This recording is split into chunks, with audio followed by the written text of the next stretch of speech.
So hi everyone and welcome. I'm Amrita Chaudhary and I welcome all of you to this discussion.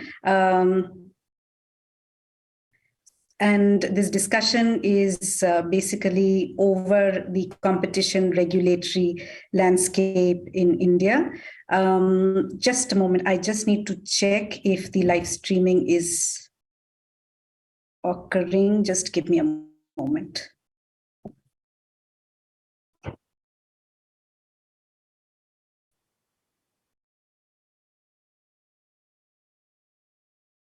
Okay, yes, it is. Sorry, sometimes technology, comes to bite you at times. So yes, welcome to this discussion, which is Manthan, the competition regulatory landscape India needs. And I would be moderating this discussion and my colleague Samriddhi would be the rapporteur. As you all know, the session is recorded and live streamed. If you all must be aware that there have been quite a lot of developments in the competition regulatory space in the last few months, and over the last couple of days it was more. This discussion is primarily being facilitated so that we can get more clarity on the proposed Competition Amendment Bill 2022 and dwell on the various aspects and mostly on certain things which perhaps need to be refined if possible, understand more on the proposal to create a Digital Competition Act, and also kind of hear more on the recent developments such as the newly created Committee on Digital Competition Law, its mandates. And while these developments are taking shape, we also want to take a step back and think more on what India needs, to have a competition regulatory landscape that somehow is effective in balancing the sustainable competition, consumer interest, while also encouraging trade. And as an outcome of this discussion, we would be preparing a report with the key takeaways from today's session, along with our suggestions. We would be circulating it to CCI, the government decision makers, and other stakeholders, and all of you. And we do have an eclectic panel today of distinguished speakers who would be providing their perspectives on this topic. And we want this discussion to be interactive. So please do share your views or queries in the chat. If it's a question, please use the prefix question. If it's a comment, please use the prefix comments. And during the open house section, we will try to take as many questions and comments as possible. Please feel free to raise your hand then, and while speaking, do mention your name and your affiliation. Just a note, while we encourage you to be very actively participating in the discussion and sharing your views, do be respectful and courteous to each other, even if your views differ. We would not want any abusive language, personal attacks to happen in this platform. And when you're not speaking, please mute your mic.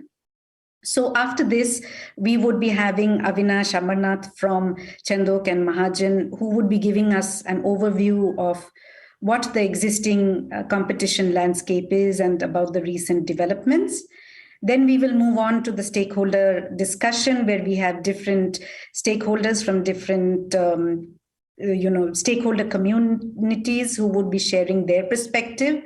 And we have Geeta Gauri, who's the former member of CCI.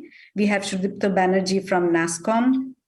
We have Bhupinder Jeet, who's the executive director from ADIF. We have Professor Vishwanath Pingali from IIMA, Diksha Manchanda from Chandhiok and Mahajan, Anupam Sanghi from Anupam Sanghi and Associates, Amol Kulkarni from Cuts International, and we will have Professor Shilpi Bhattacharya joining in later, who's from Jindal Global Law School. After this, we would be opening it up for your comments and then try and summarize the way ahead.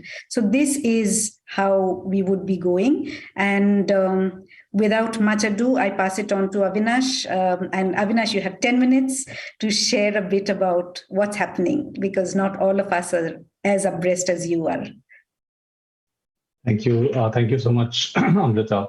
Let me just start by saying that thanking CCAOI for organizing this event, because I think we are at a very critical juncture in the development of competition law. So I must say it's a very, very timely and apt discussion to have. Welcome to the esteemed panel of speakers, many of whom have been my teachers and colleagues. Let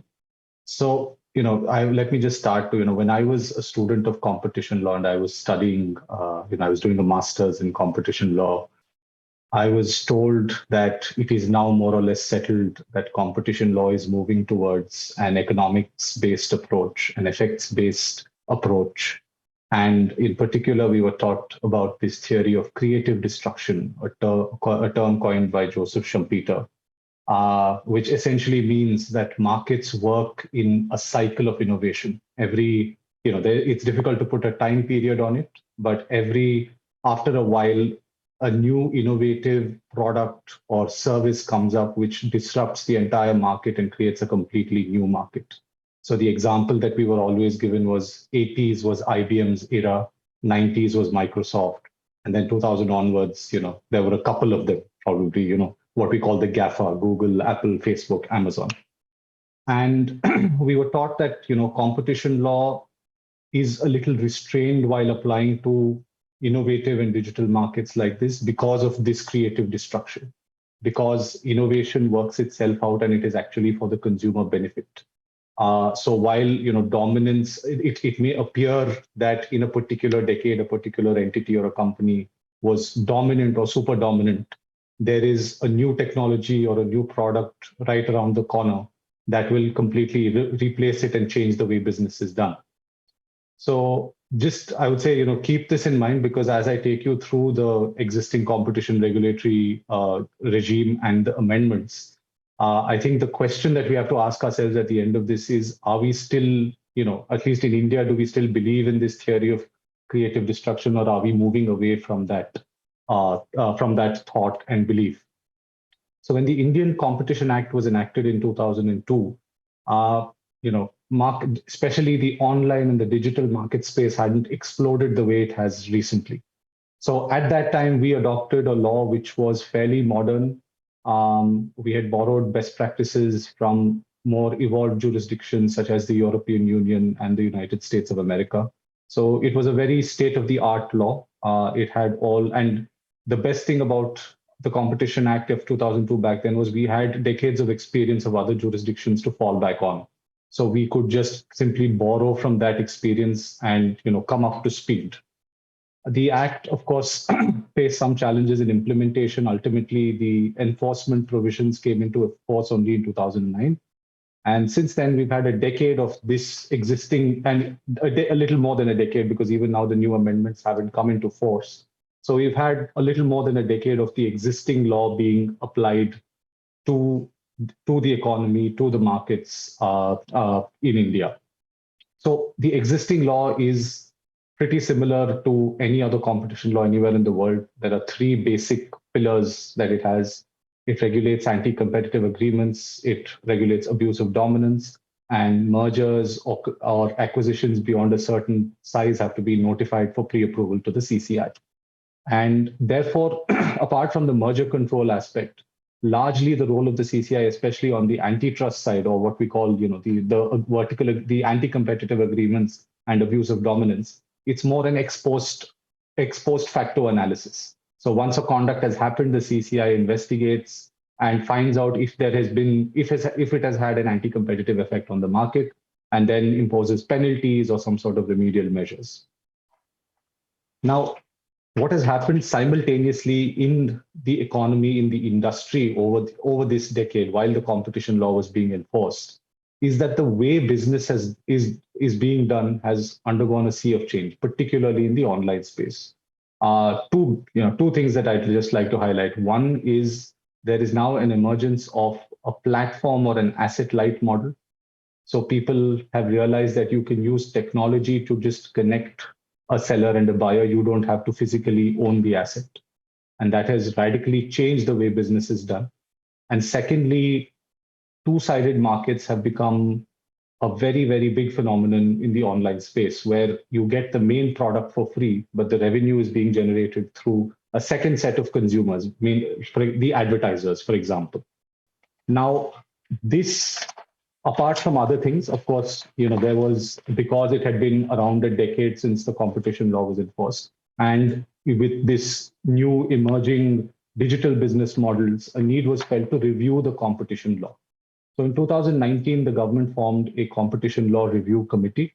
It was the mandate of that CLRC was pretty wide. It was not just about digital markets. It was to look at all aspects of competition law to see if it is sufficient. Are there any lacuna?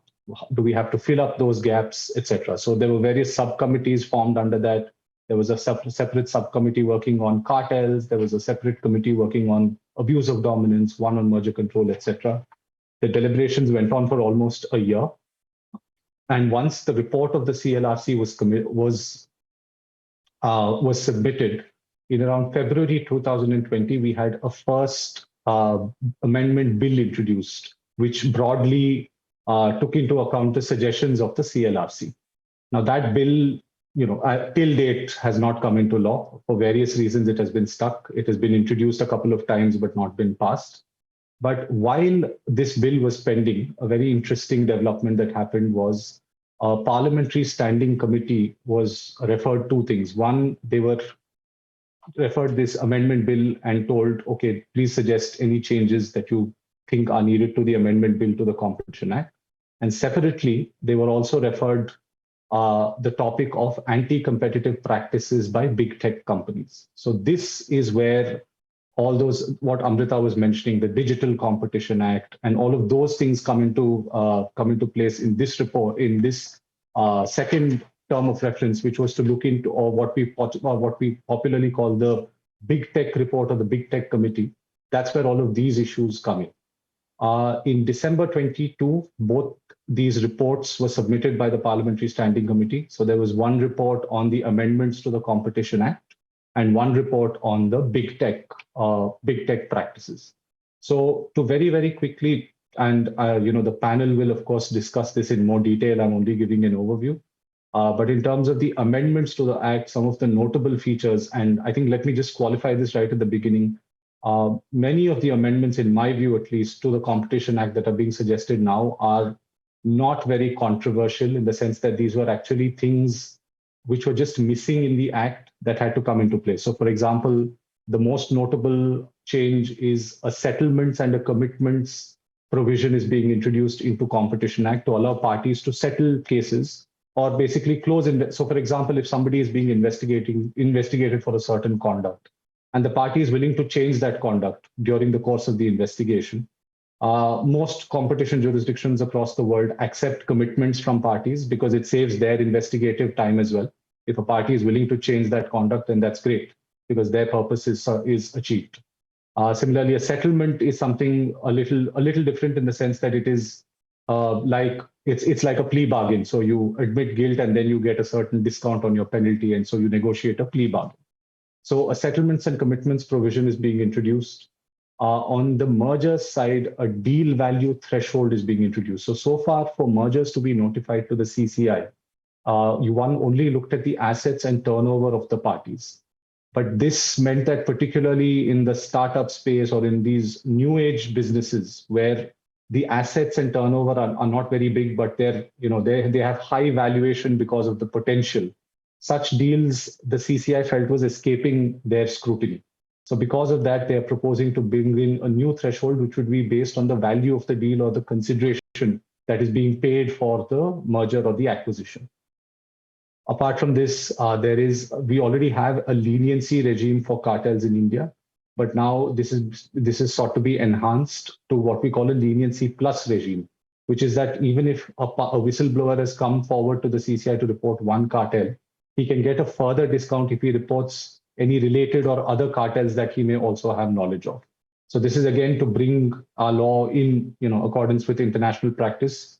Many other jurisdictions already have this. one of the unfortunate misses, I would say, in these amendments, and this was discussed a lot even before the Standing Committee and the CLRC, is that under abuse of dominance, the abuse of dominance provision, there is no explicit requirement for the CCI to do an economic effects analysis. So while many stakeholders did suggest that such a provision should be included, and the Standing Committee of the Parliament actually accepted that suggestion and recommended that that effects-based approach should be included, even the latest version of the amendment bill, unfortunately, has left that out. And the last one, which is also, I think, a controversial topic in terms of merger control, is that the definition of control or the threshold for what constitutes control or acquisition of control has been defined at a very, very low standard, which is what we call material influence. So that may make more, even simple strategic acquisitions, or sometimes just minor strategic or, just minority acquisitions also notifiable to the CCI. So this is as far as the amendments are concerned. Now coming to the big tech report, which is the real hot topic. What the report seems to have done is review a host of business practices of the existing big tech companies. And then they have come to the conclusion, not very reasoned in my opinion, but they have come to the conclusion that there is a need to regulate big tech companies ex ante and not ex post, as I was talking about, as the CCI's role so far, as I said, is mostly ex post. So ex ante regulation would be certain strict regulations laid down in the law itself that you cannot do this, you cannot do this. So there is no scope to argue, there is no scope to actually carry out a conduct. There would be some very per se or strict prohibitions against certain types of business conduct. So good or bad, we don't know. And I think that's the question that is to be debated today. But they have reached the conclusion that there is a need for ex-ante regulation. They have reached the conclusion that based on certain criteria, some big tech players need to be classified as SIDIs, or systematically important digital intermediaries. And these CDs, as we call them, would have certain greater restrictions placed on them. And of course, apart from that, the other major recommendation that is made by that report is that a separate digital competition act is required to regulate the digital players. So, going through this big tech report particularly, and this is why I mentioned this right at the beginning, one wonders, and I think that is where, or perhaps I would like to place this topic we're talking about. What is the competition regulatory landscape India needs? Because if you go through the big tech report, I think we seem to be going back from the theory of creative destruction. We seem to not believe in that theory because we believe that we have to catch these digital players before they become big. Whereas the theory of creative destruction says that it's okay, let them become big because there will be a new player or a new technology that will eventually replace them. And therefore, you should not disturb that growth. And especially, and I'll leave this last thought for the panelists, especially with the advent of a technology like ChatGPT, one wonders whether we've jumped the gun with this big tech report and maybe the theory of creative destruction is playing itself out. So I'll pause there and let Amrita take over. Avinash, since it is just a news report and it is not something which is confirmed, there were also news through the news circulation that there are some new changes in the amendments, which obviously was not something which the Standing Committee had considered, for example, modifying the turnover to a global turnover for all products and services, or punishing the intention. So I'm not sure, since it's not officially there, so maybe many of you may not be able to comment, but various stakeholders have expressed concerns, while some have welcomed it, but there are concerns. I'm not sure if the speakers would want to comment on it, but perhaps we could move over to these speakers, and later if you have something, Avinash, you want to comment on, please do come in and make your comments. So, I'll open it up to the speakers now to share their perspective or their take on how they're looking at the regulatory landscape in terms of these developments, or do they think there is more to be done or less to be done Also, I would actually go to Geeta, and I'm saying Geeta because I've been told by the speakers to take the first name. Since you have been on the other side as a, part of the regulator, how are you looking at it? And do you think the existing the CCI has that kind of regulatory capacity to kind of take on a lot of things? And should we be aping the EU? Over to you. You are muted. You would have to unmute yourself, ma'am. That's fine. Yes. Yeah. And Avinash made a very good presentation of what's happening or what has happened. But there are certain things that somehow doesn't seem to gel still. I mean, we keep talking about the competition laws and economic law, but very little economics is ever used. They keep saying FX space, but the law firms all take over. So it's just a few of us with our dissent notes. We used to keep shouting, what is this? It hasn't been taken into account. And the reason why I say is not because a law firm shouldn't take over, but there's a very important thing to which attention has to be paid. There has been a mention of the fact of platform markets. And they have talked about two-sided, which is what Avinash said. While, the important thing to note is that the competition law in economics terms was based on what we call as a traditional product market. The emphasis was really on size and economies of scale. But when you take a platform market, the emphasis comes on network economics, where the whole scenario changes and you need to have as many users as possible on one side. If you have as many users as possible on one side, then more comes on the other side, right? Now, this sort of shift that takes place in how you look at markets. And now let's be very clear, traditional markets, even my grocery store doesn't come on the traditional market. Everything is online. Then how do you look at it? How do you regulate it? Should you regulate it? And this is where the Competition Commission has a very difficult role to play. And in playing with this regulation, they did come up with the ex-ante regulations. I don't know, I think Vishnath might remember the MCX NSC order. We tried to bring in the fact that it is a platform and talked in terms of how economies of service becomes very important. And perhaps we have to go back to that. But since you're only giving me 5 minutes, let me tell you a few more things to include. Now, the recent orders from Google is an attack on the GFAM or FAM, the Google, the 5 big tech companies. But there's also local big techs. See, one shouldn't forget that.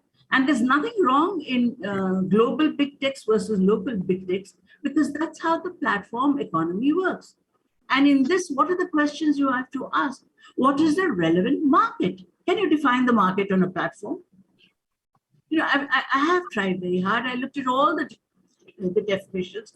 I looked at the European Commission definitions. They couldn't get what the market is because the market is so wide and it's global. If you can't define the relevant market, how do you define the abuse? It's a very major issue that has to be taken up, because the question of abuse of dominance, which, as Avinash said, they didn't use the effects analysis at all. In terms of abuse of dominance, and you're looking at a market, how do you measure dominance? SNP doesn't apply anymore. If SNP doesn't apply, then who is dominant?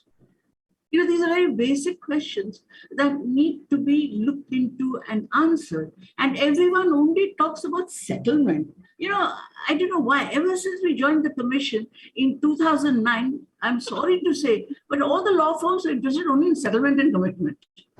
I think the money is made in mergers, not in terms of antitrust, and looking in terms of what could be the effect, both ex ante and ex post.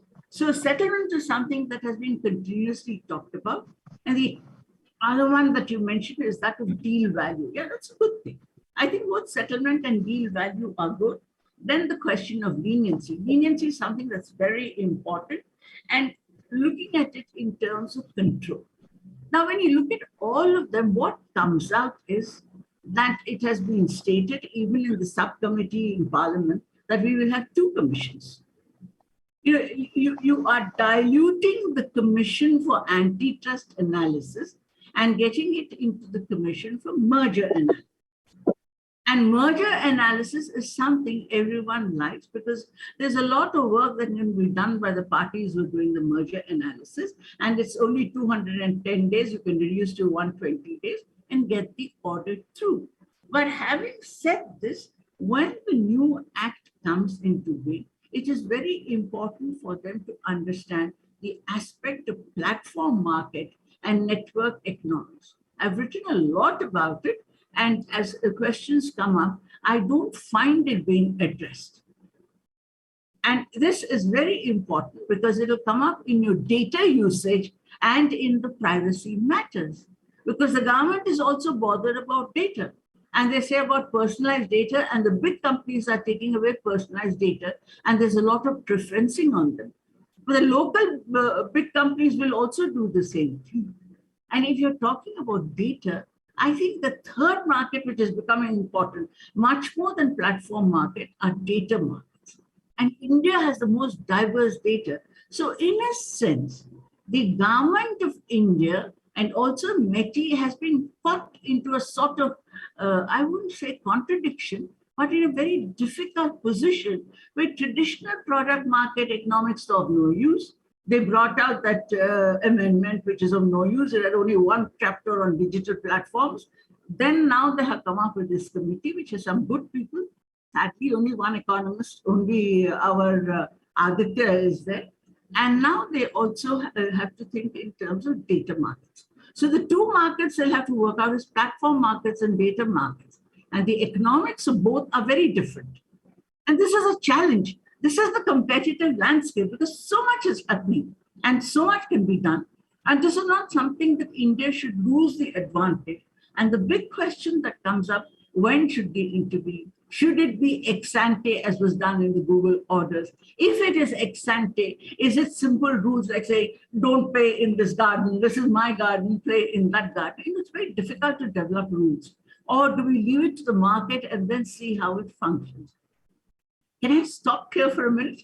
Because there is a lot and I've said too much and others must be waiting also to have their turn.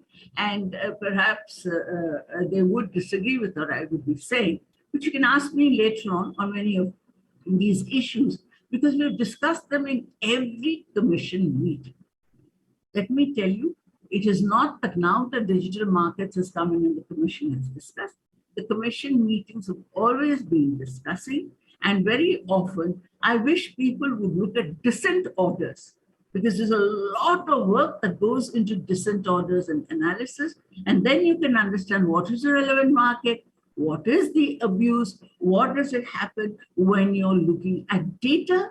And when you're looking at data, the last issue is that of privacy. And the sad part of it is the European Commission, because of its anti-US business, is going back into a very funny kind of antitrust abuse in terms of Brandeisian approach.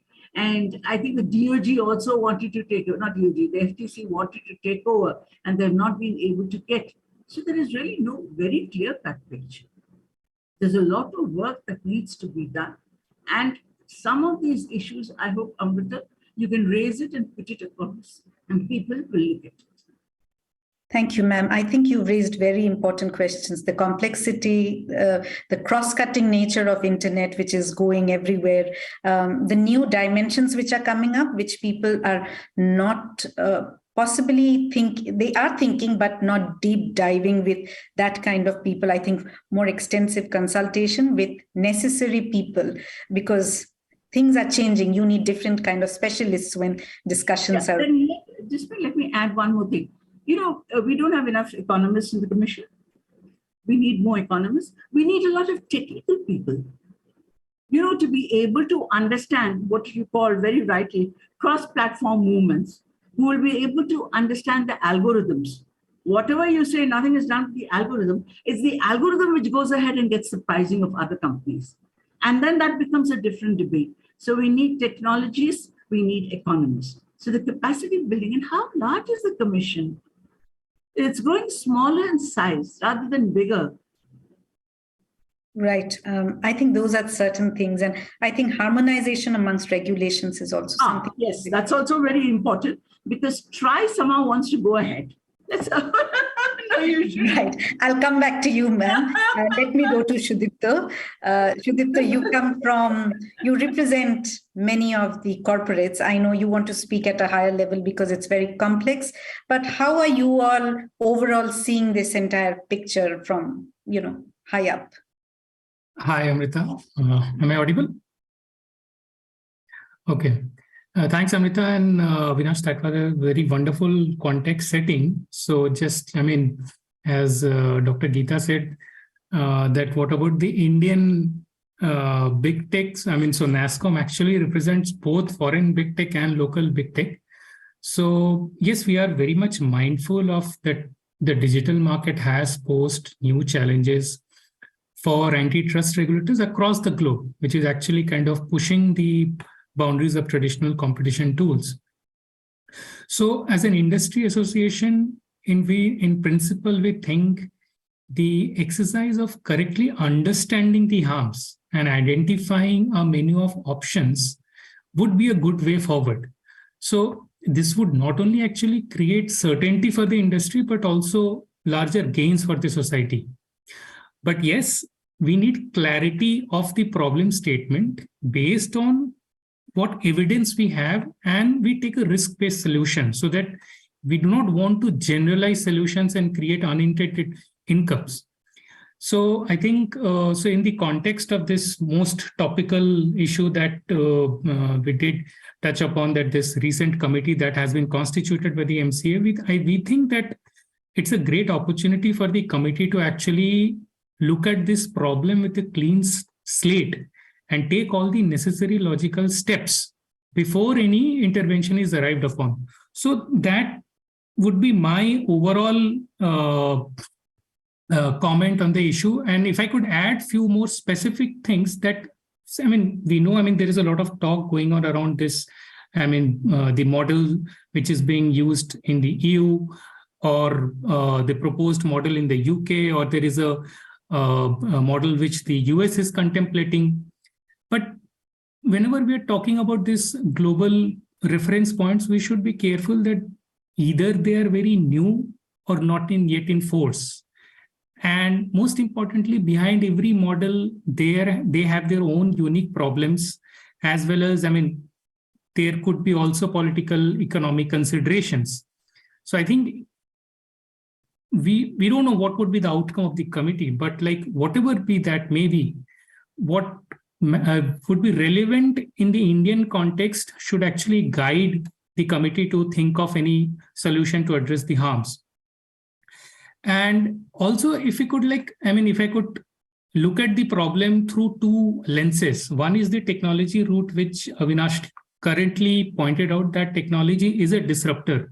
So, take up the example of the public digital infrastructure. The kind of democratization it is trying to bring in the platform market, we could not have conceptualized that several years back. So, UPI is a live example of that. So, but yes, but does that have the potentiality to address all the concerns? Maybe not. Some of the problems might need a better, different solution. So we have to look at it from a from a holistic approach. Also, the other lens would be that, India is revising several of its existing laws, whether it is the consumer laws, whether it is the obligation on the intermediaries, or whether it is the data protection bill.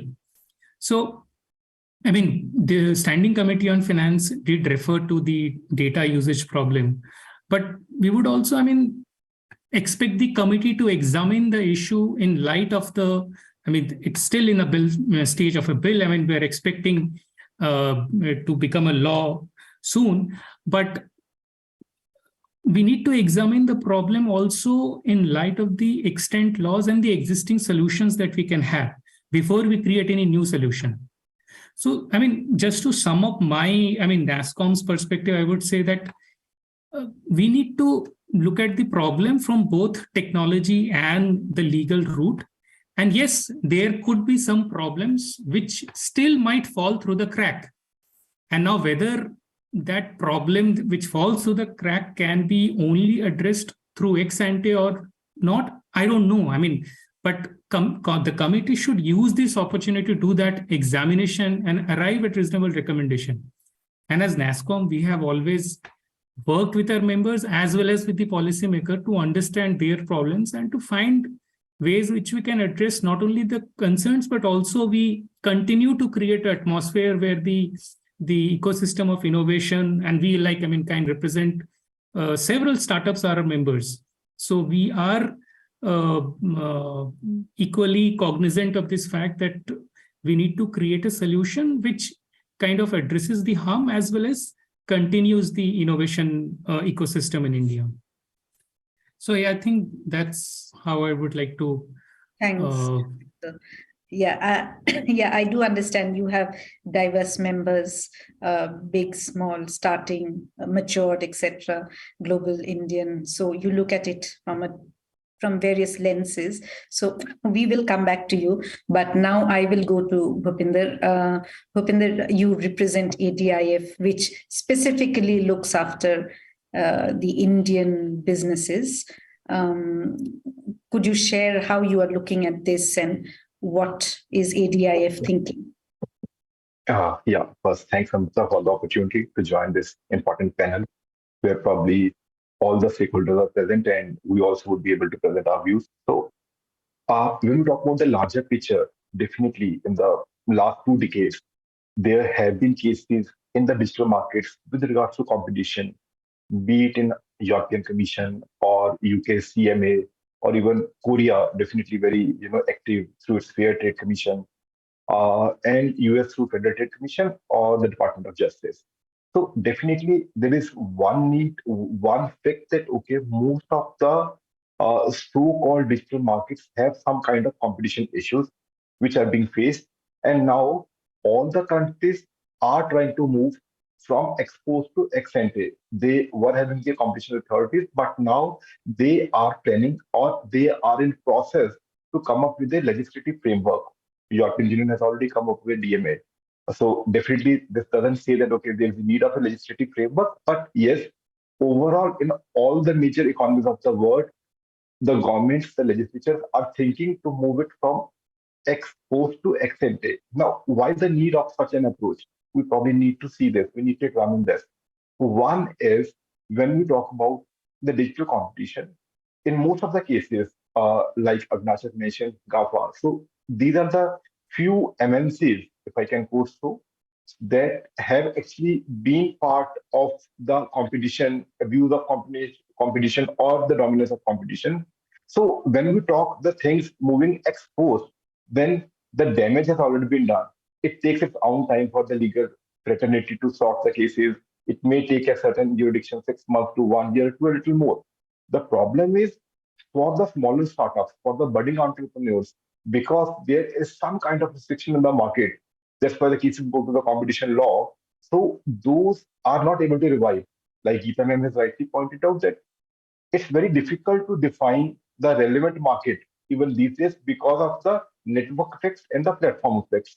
So there is a need of broad guidelines. Those broad guidelines can be in form of a law. Definitely, whether we want to deep dive into the final contours as part of that law, that's a different discussion. But yes, I think that time has arrived where there's a need of such broad guidelines in form of a legislative framework. And the Parliamentary Standing Committee rightly recommended a Digital Competition Act. Maybe there's a different discussion that, they probably talk about 10 to 12 cases of abuse there. Whether those should be a part of the law or no, probably we can have a separate discussion on this. But yes, there is a need of an ex ante approach. I think Avinash also talked about that when we talk about the theory of constructive disruption. So there, he mentioned probably that, the digital X or the ex ante approach would try to catch them young before they become too big. But if we talk about one recent running legislative framework in EU, that is Digital Markets Act, not all the digital players or platforms are part of that law. They don't need to comply. They have defined some kind of gatekeeper provisions. I'm not saying that India needs to copy it. I'm not saying so, because every country has its different set of problems. We need to evolve accordingly. There are no benchmarks set when we talk about digital markets.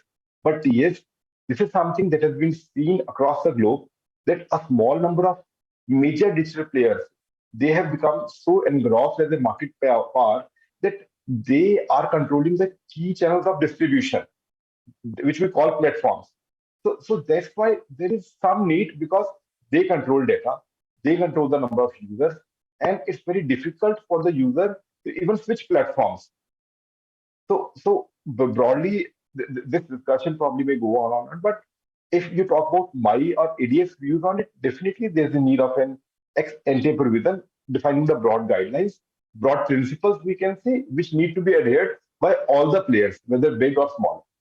So I think I would submit this, and probably would look forward to others' view in this esteemed panel. Thank you, Bhupinder, and we'll come back to you, once this round is over. You may comment on the other points. Just one thing which I was thinking is, and which you rightly pointed, is India is different from EU. EU has their own issues, but India is very complex by it. As a market, the telecom rule, when it came, the strategy was very different. It was an India-centric strategy, which was not a global one. So I guess even the minister, when he was talking about the data protection, that's of course a different. He was saying that we don't want to follow GDPR, we want to have our own rules. So perhaps India may want to take good stuff, as in what we currently think as best practices, and try to create our own thing. It's just that, since you also represent business, you would not want it to stifle. And as a consumer, or we represent users mostly, we would not want users to be abused simultaneously. I'm sure from the business world, you would want them to survive. That's a critical balance. In fact, we wanted CCI to be here today, but unfortunately they were not present. Hopefully, we will have more of these discussions, and we will try to have them also, because it's important they be part of these discussions in whatever way. So now I'll go to the lawyers in the room, and there are many who are observers, but amongst the speakers, so I'll go to Diksha first and then Anupam. Diksha, how are you looking at it? You represent a lot of companies, and you look at it from the legal perspective. How are you looking at it? Hi, Manthan. Thank you so much for inviting us here. I have been sort of itching to discuss this with someone since December last year. I think if I were to describe at a 30,000 feet level of what has been happening since December, it's a tightening grasp of regulation. And a tightening grasp of regulation which seems to be divorced from some very well-accepted legal principles, but more importantly, with my very limited knowledge of economics, and I completely agree as a sidebar with what Geeta ma'am said, this is the law which is lacking in contribution from economists. We are party to blame, and I think we need to bring them more and more into the room, because in what is coming out, I can see the lack of an evidence-based economic approach. It seems like we are putting the cart before the horse, as it were, assuming certain problems without actually examining whether those problems exist. And economics is probably one field which is going to give us those tools to allow and examine it. And I know we have a long session, so in the first 5 minutes, I just wanted to make comment on two issues. One was where I feel is an example of how I feel the new regulations are getting divorced from some well-established legal principle. And second is just touch on how I feel an evidence-based approach is missing from the entire discussion. So on the law itself, you mentioned earlier that we've heard reports that turnover may become the basis of imposing penalty on companies. And that suddenly sounds very jarring to us lawyers, and I'll tell you why. There is a catena of case laws which talks about the principles on which penalties are imposed. And all of it is largely based on principles of proportionality. Of course, it also draws on the reason of why a penalty is imposed.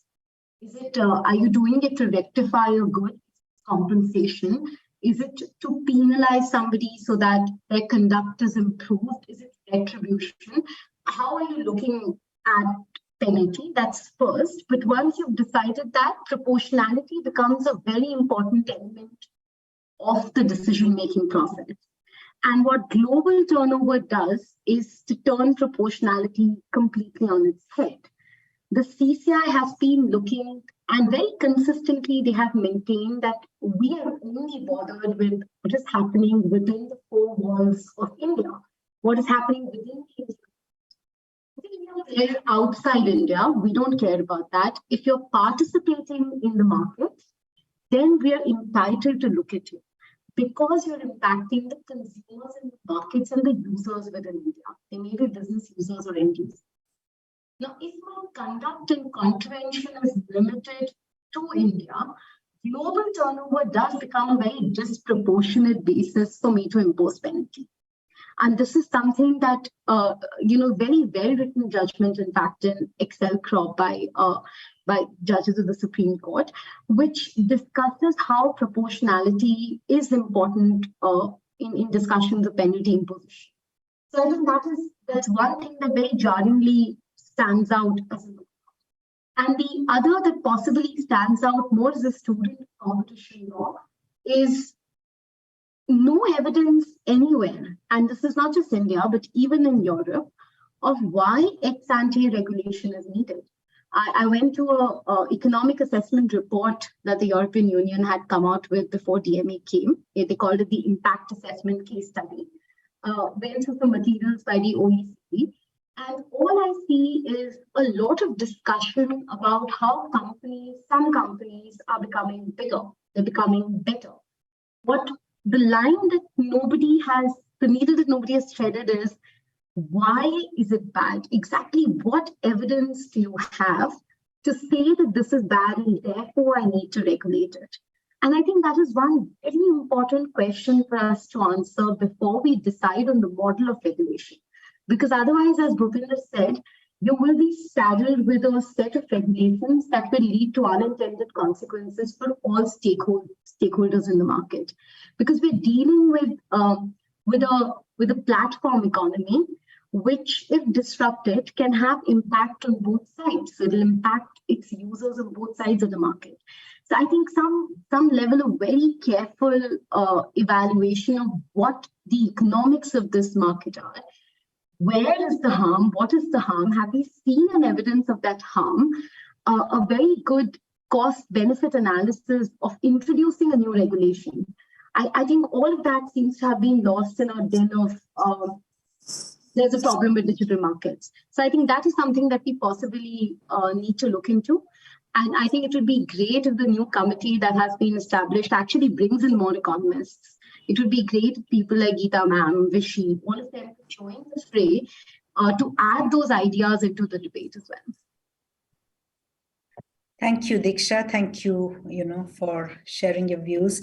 Anupam, I'll go to you, as in you have been fighting cases for clients in the court and have been, looking at the competition law for long. What's your take on this? Thank you, Amrita, for having me over. And very happy to be part of this distinguished panel. I'll try to add value to this very vibrant debate that's going on. So basically what I feel about this new law, ex-ante law, I would first go to the fundamentals, and if I have to look at the need, I would want to see, where we were earlier. We were with MRTP. That looked down upon big sizes, and it wanted to curb big monopolies. Since that law could not deal with the growing market, evolving market, we came up with a more flexible law, competition law, which deals with, the market dynamics as they are. So we are talking of now dynamic competition versus static competition. So it's really more about understanding, competition and innovation. And it's really about now relating to the digital market is really about understanding platforms and ecosystems. So there are so many types of business models and there are so many types of platforms. What are platforms and what are ecosystems? Firstly, that itself is not clear, that what kind of platforms are we regulating, whether a Microsoft or a Meta or an Alphabet, do they, deserve the same kind of attention? Do they need the same kind of attention? So who and why are we regulating? And if you look at the need, then we would first want to assess our, local market, the need for, the Indian market. I would want to see a more comprehensive digital market study, the e-commerce market study. Now, I have been watching this space right from the beginning. And since 2014, we have very inconsistent, relevant market definitions. So initially, when the initial case of Ashish Ahuja versus Snapdeal, in that the CCI said, well, the online market is part of the entire retail market, so there's no need to define it. It's hardly 1%. And they did not bother to define the market. It was a good time to at least, whether it was part of the same or not, instead of, scuttling that away, it was a good time to at least define the market and to give some guidance on that. Then we went on, the online markets were not looked into. Everybody was very happy that, well, we will not be really, looked with that, lens of being regulated or being fined. So they didn't have any guidance about, how they will be assessed. Then came the e-commerce market study in January 2020. And after that, there was a complete shift from there. And CCI started, looking at Amazon, Flipkart as different markets, Make My Trip as, as dominant. And they defined them as, sorry, I don't know what's happening with this view. But they started defining it narrowly. And that's when, the market definitions were also not very well, researched in terms of market data and market economics. And therefore, I feel, the market definitions were more of, very broadly defined, conflating market power from the market share itself. So the Make My Trip case, in fact, Make My Trip and OYO, which have both, advantages of being on the digital platform, network effects, data, etc. But they were both defined very differently. And Make My Trip had a larger share in the market, which was allowed when they had a merger with ClearTrip. That was suddenly looked at as something, that can create concentration. And so I feel, they were looked at differently. Again, we didn't get good guidance on relevant markets. So, and then you started suddenly, without giving a clear indication in your e-commerce market study, without giving an indication that we will be looking at these markets more closely, or they will be defined more narrowly, and this is how they will be defined. They started investigating, and nobody knew how to deal with it. Now, in this new law, the Digital Competitions Act, what is a SIDI, the systemically important digital intermediary? It is going to be, based on revenues and market capitalization, number of active users. Again, will that be the same at all the time? That will change. So we don't know how they are going to regulate it. I think, what Sudipto was alluding to, that this is a great opportunity to look into, the need to bring up an ex ante law, or to go deeper into our own market, study it well, is something that we need at least now, before we draft a new law. Because look at, some of the deals that have been, seen even in other jurisdictions. The Facebook Jiffy deal in Austria was looked at more strictly than the UK market. So Austria looked at it more liberally than the UK market. The UK market did not allow the Facebook Jiffy deal, and the Austrian regulator, they said, all right, with some remedies, they allowed it. Now, when it comes to India, it will be a different way to look at it. So we need to look at whether we need these, whether online markets are complementary in our jurisdiction, whether they are helping the disorganized traditional market, and they to get them onto the online platform, how they can be more hybrid players, and how we can with the business model innovation, how we can help the entire market ecosystem to grow.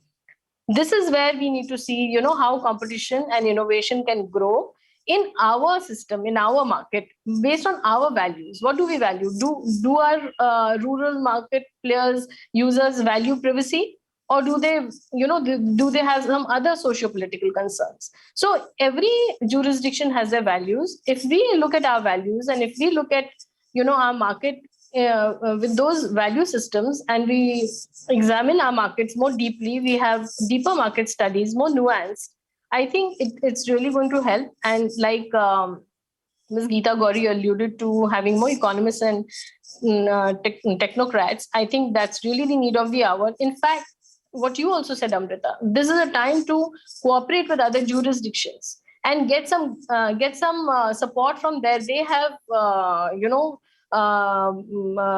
developed competition authorities, they have their research teams, etc. We have signed MOUs with them.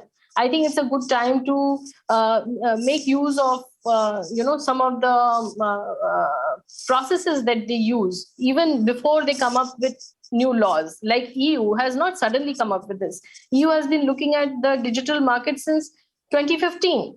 And then, otherwise, what the courts need to do, you wanted the, the practical view on what happens in court. What the courts do is then they read down the provisions. Like this relevant market turnover provision was read down because it seemed like you're killing the Indian players. So I was there, in the hearings before the Competition Appellate Tribunal when this was happening. And the judges would not understand, how this kind of turnover can be imposed on, how can these companies be penalized in this Excel Corporation case. So innovative term was, coined by Justice Sirpurkar, relevant market turnover, and everybody was very happy with it because it's, that kind of penalty would have really killed so many players. So this is why we really need to see our jurisdiction differently, or at least the Asian region must cooperate. We need, to find our own solutions. I think I'll stop at that.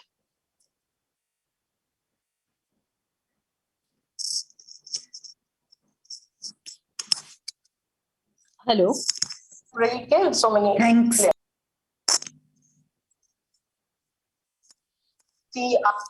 Oops, I think there was another thing which was playing, and that's why, there was an audio. Jurisdiction thanks. Differently, or at least the Asian region.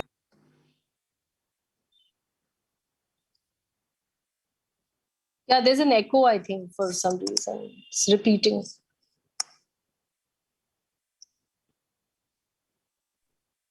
Yes, it was. But thank you so much, Anupam. And I will move to the economist in the room. And, there was a lot of discussion about more studies, more economic studies done. So I would move to Vishy. Vishy, you've been hearing everyone. What's your take on this?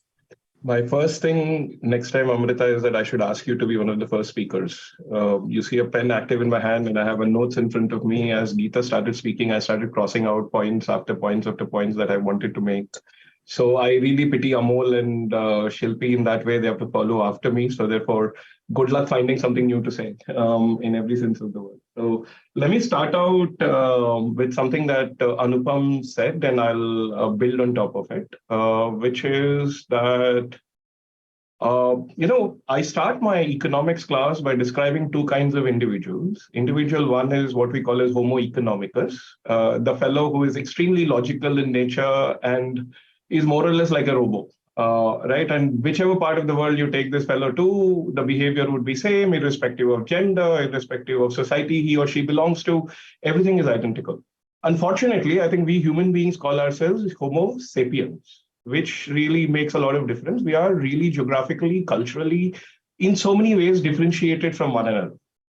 Okay, so therefore, to me, the fundamental argument here would be, while what is true for you may in some sense be true for India, what is true for you is not necessarily true for India.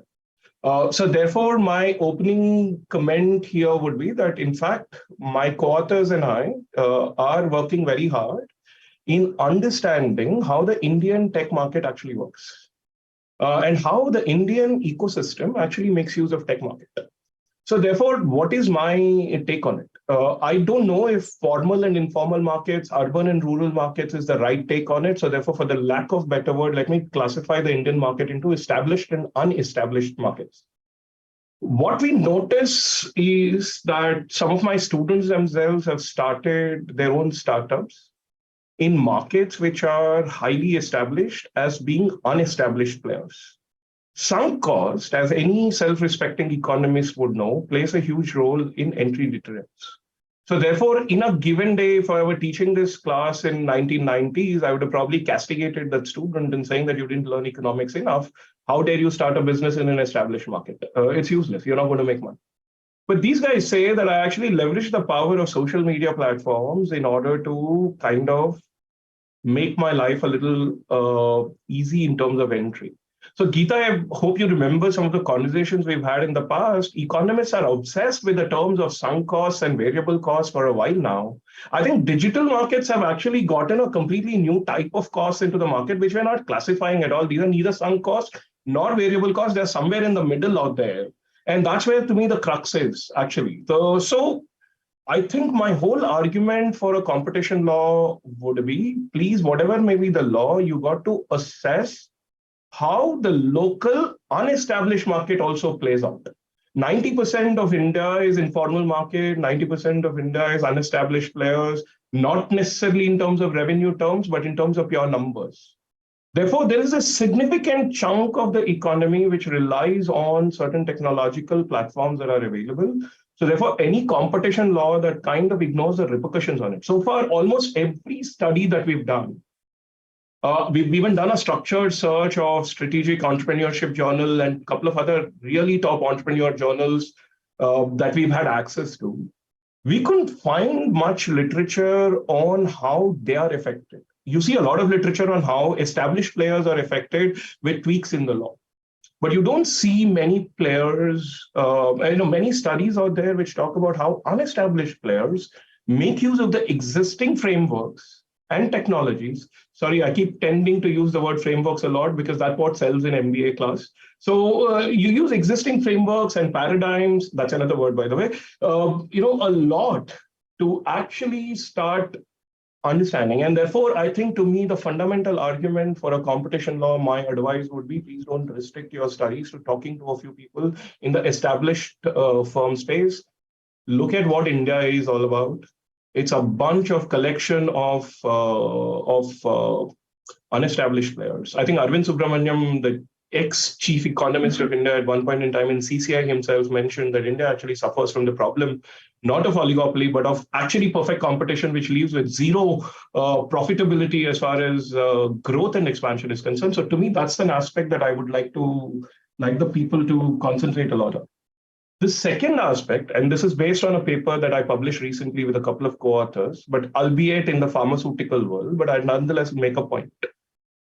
We show using data, very concrete data, that when policy uncertainty is present in the market out there, foreign firms suffer much more than the domestic firms do. In fact, actually, I can even talk about several industry associations that have actually come and helped us do this paper, including providing data very generously.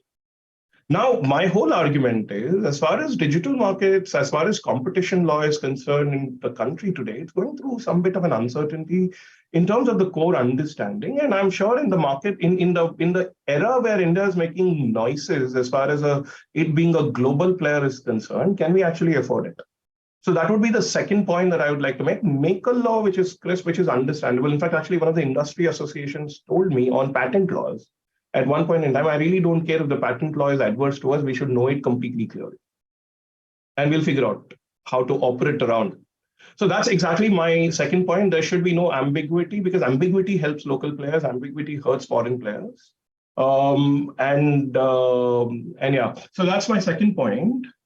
The third point comes up. I'm not going to comment on the report because the report is not out yet, but whatever little I've read in the press, I'd like to say this, that, one of the elements of natural justice is, two of the elements of natural justice is equality and equity. So if you're looking at the overall turnover and, global turnover, that too, you may actually be missing both those points significantly. For the same punishment, for the same crime, two different players are going to get two different punishments, and it could be substantially hurting one player more than the other. So therefore, that'll be the final one. That'll be the third point. And the final point that I'm going to make is, as much as we started saying that these platforms are big, entry does not happen, data is the new oil. I can give you a bunch of cliches which I routinely use in the class, right? But you can see that there are 12, 13, 14 unicorns that have come out in India in the last few days. In fact, actually, I don't mind saying that some of these unicorns are actually by students or people from that have passed out from the same rooms that I've been teaching for the last few years. So therefore, the argument is, again, if you go to the creative destruction part of it, it is it's an ever churning machine. You cannot stop it. It is going to happen. At one point in time, we thought that these platforms are unfallible in every sense of the word. Today, we are hearing job cuts everywhere. Today, that there's something else that is happening out there, which is threatening the very core existence. I'm not saying that we are completely threatened. I'll be stupid enough to say, I'll be I'm not stupid enough to say that. But I think it's not true that they find themselves completely secure or any such thing. So therefore, to me, the fundamental aspects, if I were to boil down into bullet points, would be that one, local laws, local conditions for local regulation, policy uncertainty and the avoidance of policy uncertainty, and look for equality and equity of punishment at the end of the day. And finally, platforms are emerging, new platforms are emerging. It's not as if that we've said the last word on platforms, and there is a churn in platform markets. And I think there are several economists out there who are predicting platform bubbles. I actually saw also in the comment sessions on whether I can share some of my studies. Unfortunately, they have not been written yet. Data collection is going on. I am only sharing very preliminary results of what we are seeing in the market out there. Two of my students are at this minute interviewing a couple of entrepreneurs to understand their views. So I'll stop here. Happy to take any questions at a later stage. Thank you so much, Vishy. As in, one thing which you raised, very important apart from the other points, is what about the small markets or the not established players? Because whenever there is a discussion everywhere, be it intermediaries or anything, it's just about the big ones. What about the people lower? That's also important. And when we are saying about SMEs, MSMEs, etc., how they are flourishing, or will they flourish, will they help, is also something. What is helping them? Even I would say, my presswala, we do most of the thing in some messaging platform that's helping him in his business. So I think those are. Amrita, just to give you an example, I have a student who is selling peanuts as we speak, really peanuts, chana, right? So therefore, and he has the dare to compete. I don't think he would have bothered to launch such a product at one point in time, 10 years ago. Today he does.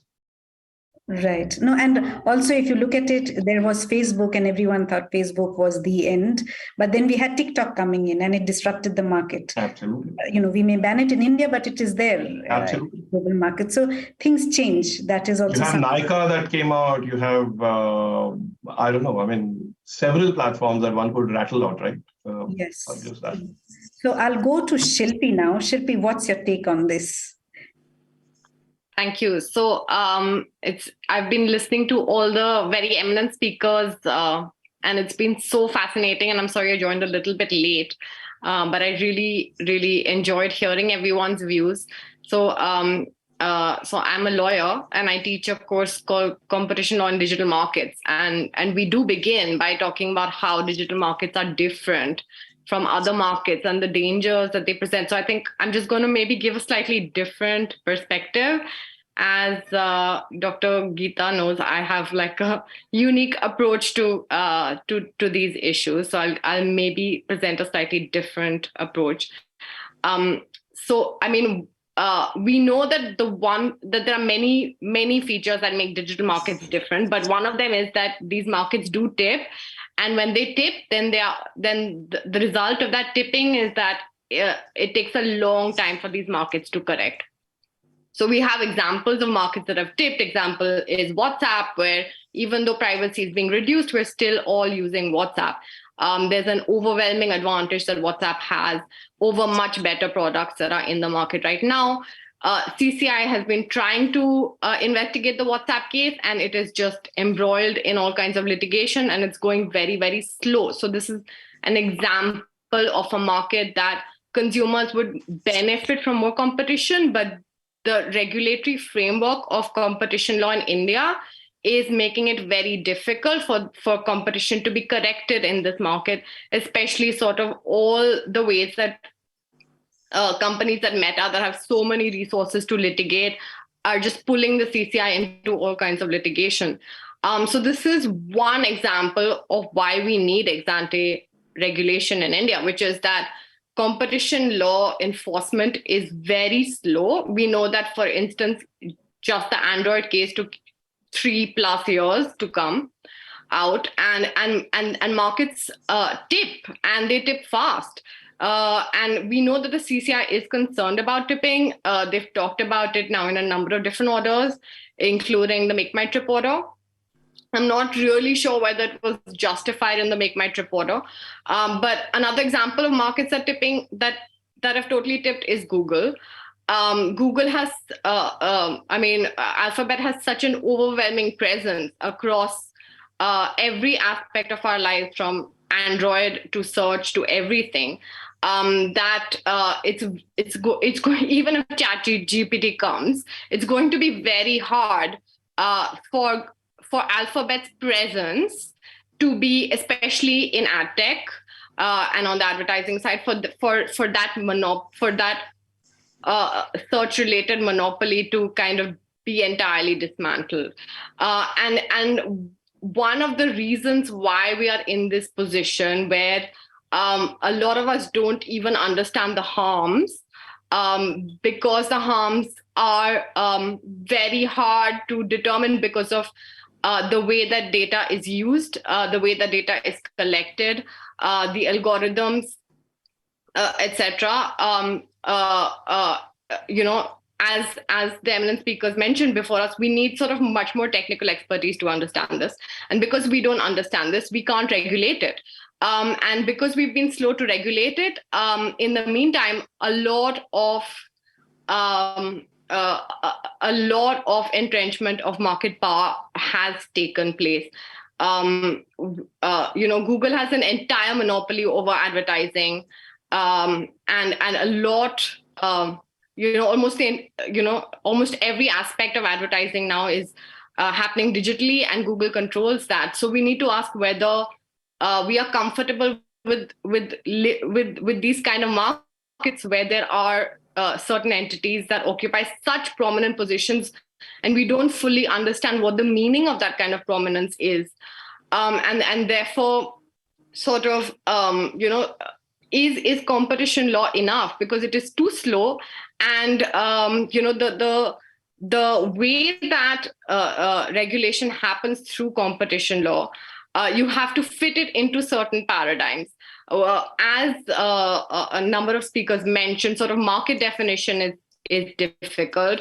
I feel we didn't correctly define markets in a number of cases, including in the Google cases. We don't understand how to define markets. We don't understand how to determine dominance. So I think it's not maybe such a bad idea to make markets more equitable, to maybe have an ex-ante framework, just because of the real limitations that the competition law framework in India presents. And but of course, sort of the modalities of that framework need to be very, very clearly understood. So for instance, with the Digital Markets Act, we know that that's not a competition law regulation. That is supposed to sit outside competition law. But here we're talking about a Digital Competition Act. So how does that work with the existing framework? The eminent speakers before me talked about the goals and the objectives of this regulation. So we definitely need to have objectives that are consistent with Indian markets and with the goals that we are seeking to achieve. But we do have a broader set of goals that we want to achieve out of our markets, and it's not just consumer welfare, it's also having a level playing field, having freedom of trade. Those are important goals in Indian competition law. So it's very important if we have a Digital Competition Act to set clear understanding of what the objectives of such a law will be. Why do we want ex-ante regulation? What are the objectives of that regulation? So for instance, if we want, we do know that sort of, digital markets create a lot of spaces for a lot of smaller players to come in. But we also know that smaller players are exploited through high commission rates, through self-preferencing, through data collection that is sort of their data is collected and not shared with them. So all of that is also happening. So we have to be very clear about what those objectives are that are going to be governing the new Digital Competition Act, and what is it that we want from such a law, and how will it play into the existing framework of competition law, right? Is it going to be an addition to it? Is it going to be something entirely different? And we definitely want to address the question of regulatory overlap. So this Digital Competition Act, how will it sort of interact with other regulatory frameworks as well? So I think those are important questions that we need to address. But as preliminary remarks, I think I'll end here, and happy to discuss later. Thank you. Thank you, Shilpi. So I will go to Amol. Amol, you represent the consumers mostly, and like always, consumers come at the end. So I will bring you in just to give everyone an update. There were a few questions which came in the chat. If you would want to have a look at them, since we want to give people at least 20 minutes. So Amol, from 5, you can move to 7, and then we will go on reverse order when we ask the others to speak. But over to you now. Okay, thank you so much, Amrita. And finally, the turn of consumers have come at the last, but hopefully we're not the least important stakeholders in this discussion. And thank you so much, Vishy, for sort of pointing out my point of view, because there's actually very less for me to say after all that has been said. However, I would try to sort of limit my observations from a consumer point of view in terms of what we are seeing, how the markets are evolving, and whether the creative disruption, which is really being talked about, is it really happening at the pace it should? So, for instance, here's the double whammy which consumers are facing. Over-regulation could lead to less innovation, which could lead to denial of services or difficulty in access to new services, which would adversely impact consumer interest. And under-regulation could lead to not addressing harms in a timely manner, which could result in another sort of a consumer adverse impact on consumers as an exposed scenario. So actually, consumers are at the receiving at the both ends when you talk about over-regulation or an ex-ante framework, which if goes wrong, then it impacts consumers, ex-post regulation, which is currently in practice. If it is going wrong, if it is delaying, as Shilpi has talked about, then consumers are at the receiving end. So how do we ensure that consumers' interest sort of is retained and it's at the forefront in addition to whatever else has been talked about? And one of the things which I wanted to point out was that a lot of the speakers talked about the force of creative disruption, and there are examples in the country, so-called digital public goods and startup ecosystems and others, which could potentially present a challenge to the existing dominant players, and therefore consumer interest could be protected through innovation. However, for such frameworks to really present a challenge, we need to ensure that the regulatory and governance architecture of these sort of entities or these potential challengers is also optimal and in place. So I'll give an example. For instance, in the e-commerce space, the foreign e-commerce players are treated differently from the local e-commerce players. There is the FDI is sort of allowed only in marketplace model, but the sort of inventory-based model and marketplace model both are open for the domestic players. So in such scenario, can actually a domestic player and a foreign player be equated, and can the theory of sort of creative disruption play for consumer benefit? Similarly, when we talk about so-called digital public goods, I know there's the G20 sort of season, so therefore everything is a DPI. But when you talk about UPI, when we look at UPI's story, it was first open for banks, and it has been governed by NPCI. And then at very fag end, the fintechs and non-banks were sort of allowed entry. So if some particular entities are given first movers advantage, then how exactly are we thinking that these disruptions would benefit consumers in the way that they should actually? You gave example of TikTok. It is banned in India. So where is the creative disruption in the country which we had thought of? And similarly, we are seeing sort of innovations in terms of ONDC. However, there is no clarity about the governance framework which is there with ONDC, and how it would actually play out is something which is difficult to envisage at this stage. Vishy gave example of startups.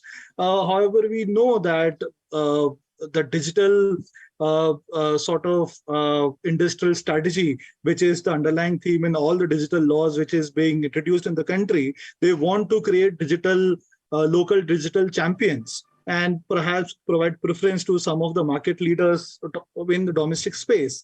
So if that is the case, then really do we have the correct frameworks and optimal frameworks for the disruptive sort of creative disruption to play?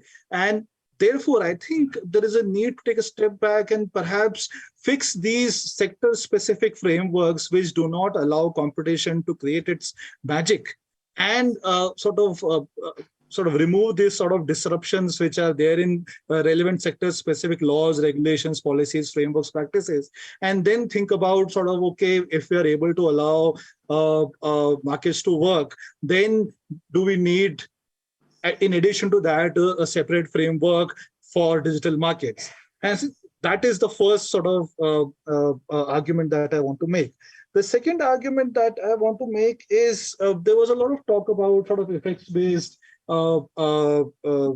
approach, which really is basically, if I look at it from what has been talked about by some of the speakers before me, is that first we need to identify what is the relevant market. Then we need to identify who is the dominant player. Then I need to identify whether there is a abuse of dominance, and then eventually I will have to identify whether that abuse is resulting into some adverse impact for consumers. So actually, are we trying to make the life of consumers easier or difficult? Is my question. Because if you're saying that we have to go through this 4 to 5 step to actually establish that there is a problem in the market, then there is something wrong with this whole philosophy. And by the way, the effects-based test can also sort of be looked in from a different perspective, which is that if there is an evidence of adverse consumer impact on the market, then there could be a presumption that the market players are not competing in an optimal manner, and therefore the burden of proof is on the players to sort of prove that there is adequate competition in the market. So how would this effect-based test play is something which is really not clear at this stage, but I just wanted to highlight this point at this stage. Thirdly, I think there were some comments with respect to lack of evidence with respect to adverse impact of some of these big players. I don't think that is the case. There is a lot of example of what are the adverse consequences of some of the practices which Shilpi also had mentioned, and we shouldn't turn blind eye to some of the adverse impacts which are happening in the market. And as my colleague Ujjwal also points out in the chat box, that they were given an option of self-regulation, and then it was thought that if you are not able to correct your own practices, then the law should be triggered and there is a need for perhaps an ex-ante regulation. So I think the ship has sailed, and we should not continuously sort of ask for evidence with respect to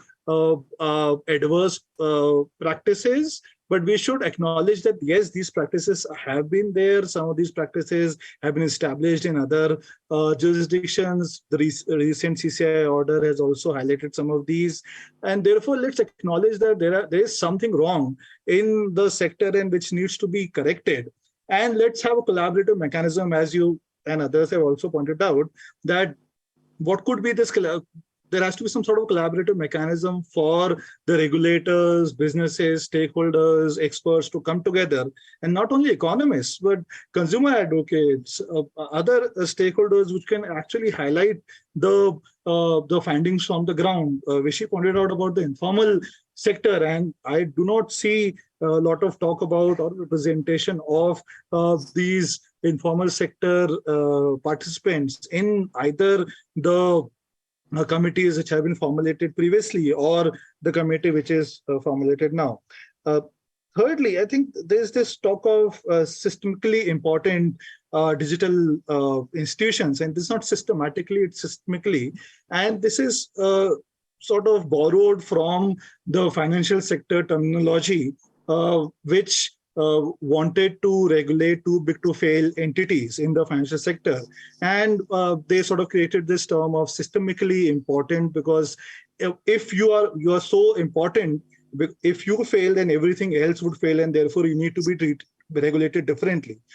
But the logic of the committee to use that terminology in the digital market has resulted in a lot of confusion, because here we are saying that you are abusing your power, or we are assuming that you are abusing your power, and therefore you need to be regulated differently.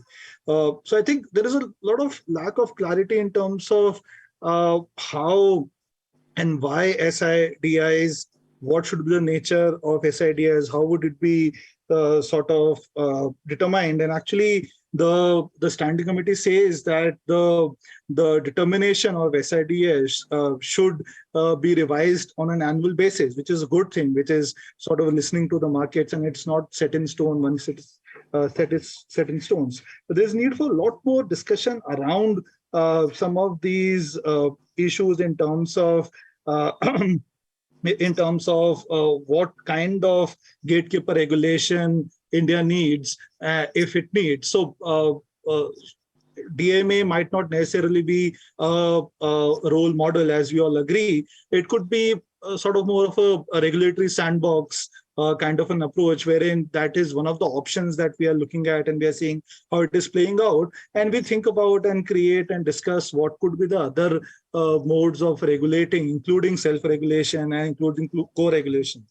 For instance, in the financial markets and other markets, there is a huge thrust on data sharing between the regulator and the regulated entities. All of these SIFIs in the financial markets are required to submit reports on a regular basis and have heightened disclosures and talk to regulators necessarily on a more frequent basis than the normal other entities. So I think some of those principles with respect to better communication between large players and the regulator, for regulator to better understand how things are happening and what are the risks which are emerging, would really be helpful. And lastly, I would just want to end with the new concept of sort of hub and spoke cartels, which was introduced in one of the competition bills. And it's really interesting to look at because even if there is no horizontal agreement, it's about hubs which could be vertical in nature, but which are sort of forcing the entities to enter into sort of a common pricing arrangements, and which has some sort of narrow price parity clauses have had some positive consumer welfare benefits, while wide price parity clauses have been seen to adversely impact consumer welfare. So some of these developments are really interesting and need more discussion rather than just a high-level discussion around the kind of regulation. And just lastly, I think there were some of the provisions with respect to compensation to consumers, which were also introduced. I think these are steps in good direction. If you are settling... Sorry, I will have to cut you because... I was just ending that we need to think more about consumer, and we need to think more about giving her its due. I'll just stop here. Thank you. Thank you so much. Vishy has to leave. So Vishy, your 2 minutes. And sorry, speakers, I am cutting your time. I will make it a 2 minute because we want to take some questions from the floor also. So I have, frankly, nothing else to add than what I had said. I would continue to look for how the startup ecosystem is being disrupted or how it is changing as we speak. I see both sides of the story. I have students everywhere, so I see both sides of the story. So therefore, what is working out is a study for me in progress. What is not working out is also study in progress. But I think there's something that I have to agree with what Amol is saying. I mean, I think these are good discussion points. Assuming one way or the other is, to me, a little bit of a, again, saying that it's like, making an assumption that Homo sapiens are Homo economicus is Homo economicus. They're not. I mean, they are Homo sapiens after all. There are cultural issues, there are other issues. So therefore, that's where I would like to stop my discussion on it. That is okay. Thanks for accommodating me. Thank you, Vishy, and thank you so much. I will move to Shilpi now. Thank you so much, Vishy, and we'll be in touch. I hope this is going to be one of the discussions because we'll have more, but thank you for joining. And Shilpi, thank you, and sorry I have to leave a little early, please. No worries. Can I give just one point? Yes. It's pretty vicious, but the important thing that we must remember is that in this platform markets, we also have to think in terms of essential facilities. You have the ISPs, and then you have the OTTs, and they're all in the private sector. So that makes it very interesting. And data is the critical thing. Whatever you say, everything revolves on data, and that's why I said data markets. Who is going to sell data to whom? Isn't it fascinating? Yes. So Anupam, I'll go to Shilpi and then I'll come to you, right? Shilpi, over to you. Thank you so much. I totally agree with Dr. Geeta that it all comes down to data. Data is the bedrock of digital markets. But because there is a black box around data, we don't fully understand how data is used. But we do know that a lot of digital markets are free because they're monetized through data. So data is really critical. Just very briefly to summarize, my view is that we definitely need an ex-ante regulatory framework because we have seen the limitations of the competition law framework to regulate digital markets. It's just been very, very slow. and markets work very, very fast in the digital space, and we are not equipped from a computational perspective, from the way that competition law works, to really govern the modern digital markets. I feel it's already too late. In the sense of a lot of society has already changed too much. So I wonder now how much we can really repair in terms of digital markets. Especially the harms around attention, the harms around social media, the harms around how we are being sucked into a very, very digital space more and more now with the metaverse. Everything is becoming very digital, and this is the way that business models work in the digital space, is to suck us in to more times being spent digitally, and we don't fully understand the harms of that. So I think it is important to have some kind of regulation. So far, we have zero regulation. We have just a few competition law cases, but we don't have anything else. We don't have a data protection law. We don't have any real regulation of digital markets. So it's really important to have some regulation, but that regulation definitely must be evidence-based. We must identify the objectives that we're why are we going to regulate? What are the objectives of regulation? And what are the harms that we're seeking to prevent through that regulation? So any regulation must be very well understood. I am a little concerned that most of this regulation will happen as sort of a lot of speakers have said, including Dr. Geeta, that there need to be more economists. There also need to be more civil society people represented in the panel. We don't have that. Maybe some academic lawyers as well. Not just practicing lawyers, because academic lawyers are more objective, just because they're not representing big tech. So to have more evidence-based regulation is I think, just briefly my last. I will, be brutal now with everyone, but thank you so much. And Diksha, I'll come to you. Just one point. I love technology because this is what is bringing us, and we somehow cannot go behind technology. We cannot go to some place where we don't use technology because it's cross-cutting. Everything is intertwined. So I guess we have to take that into consideration. But Diksha, not Diksha, Anupam, I'll come to you first. I'm not a lawyer in this room. My concern is regulations are meant just for not today, but for tomorrow. Also, we don't know what's going to come. So how should it be framed? What are your last takes on it before we... Sure. Thanks for that great question. And I want to respond to that. And at the same breath, I'll respond to what Shilpi said and Amol said, because they brought in the different perspective of the lawmaker or of the lawmaker's perspective, that why the law is required and the need for an ex-ante law, and how we can look at a balanced approach. Okay, we need to regulate. There's no denying regulation, but how do we look at it futuristically? How will this be sustainable? How will this? How can we continue and be consistent with what we do? So I think here is where defining things is very important. And what Shilpi said, that markets tip very fast, but the new law doesn't talk of tipped and untipped markets. So we are dealing with platforms with multi-sided markets. They can be tipped in one market but not in many other markets, or they may still want to come up with new services.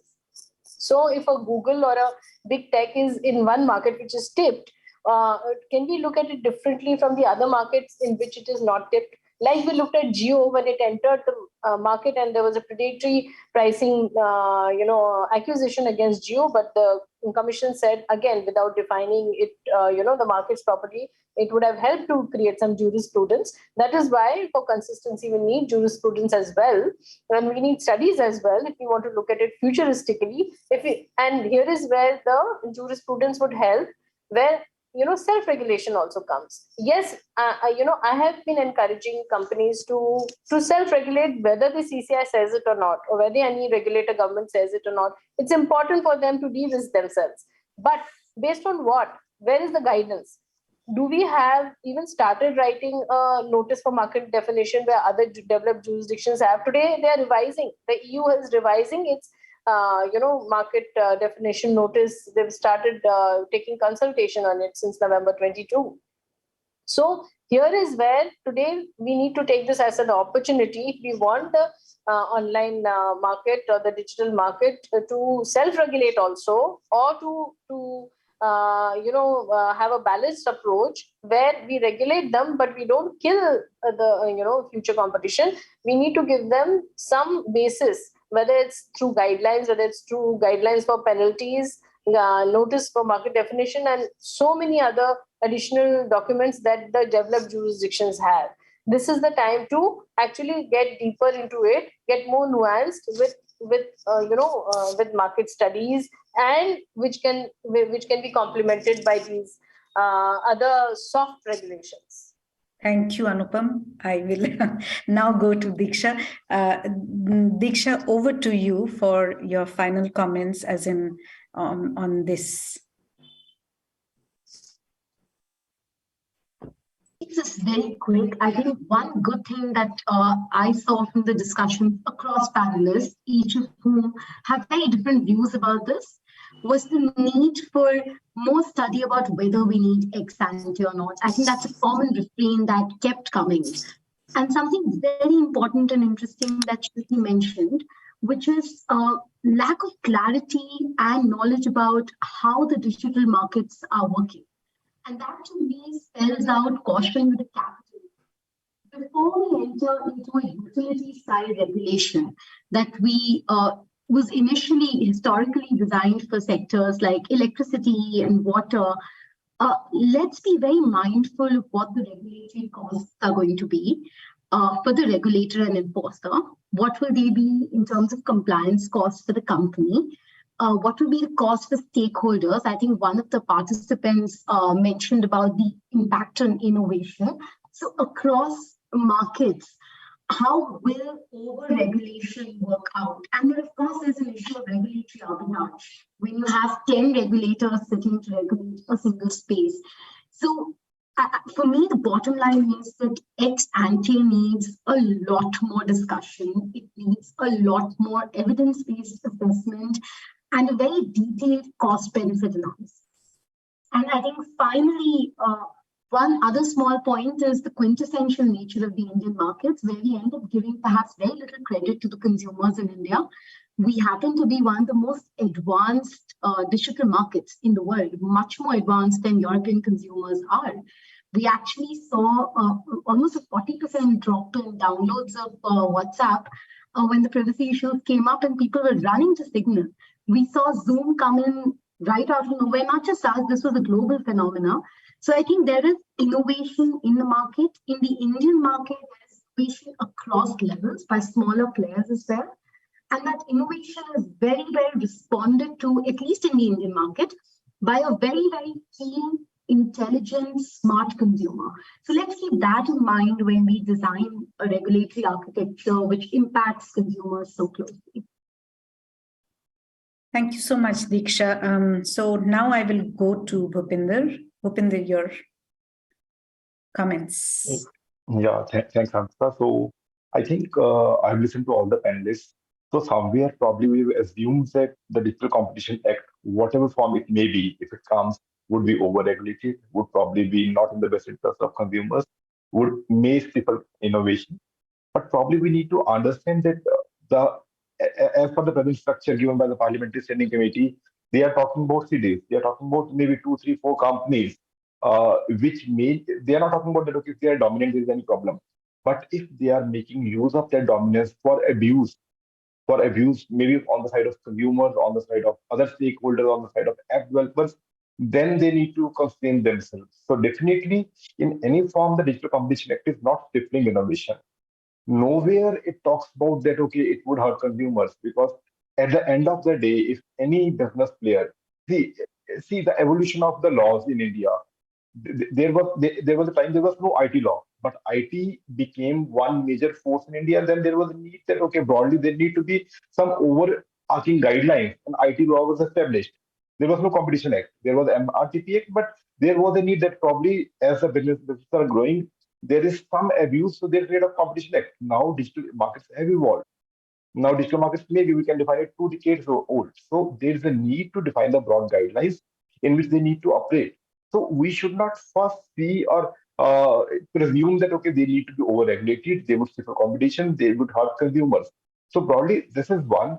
Second, I might like to say that when we talk about Indian market, we do understand the needs of the Indian markets are very different. So it should not be a cut copy paste arrangement. It should, because probably the benchmarks are available in the digital market. So definitely a lot much discussion, a lot much, effect-based studies can be there to make it as per the, needs of the Indian market. So that's all from my side. Thank you, Bhupinder. I think those are very pertinent points. But I think, it's very important that we have divergent views, because in CCAOI, we always try to get divergent views, because that's what the discussion is all about, as in, and, how to come at some common grounds, because everyone has their valid reasons, but how do we kind of frame something which is very important. So I will go to... Just one line. Yes. Yeah, sorry to interrupt, Amrita. Probably we are seeing the present form of Digital Competition Act against GAFA, right? But we should not see it in that way. Probably, like we talk about the theory of constructive distribution. So maybe 10 years down the line, there's another ABC companies. 10 years down the line, there may be XYZ. So it should not be seen as targeting some particular companies as a day, but this is a framework just to see that if there's any abuse of dominance in the digital market space, then a broad principles needs to exist. So broad, that's all from my side. Right, thank you. Sudipta, I'll bring you in next. My question is,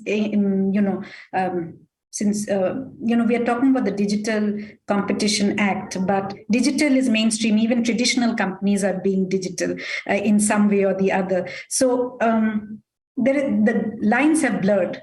So is it better to look at the Competition Amendment Bill and bring in certain things, or create something new? Like everyone here is saying that it needs to be nuanced. We need to think about it, do our studies. We need something. Everyone agrees to it. But what needs to be done is something which needs to be done. We all agree that there needs to be some change, as in that no one says we want the same thing. But how are you looking at it? Last point. I mean, Amrita, I would disappoint you because I don't have a ready-made solution to your hard question.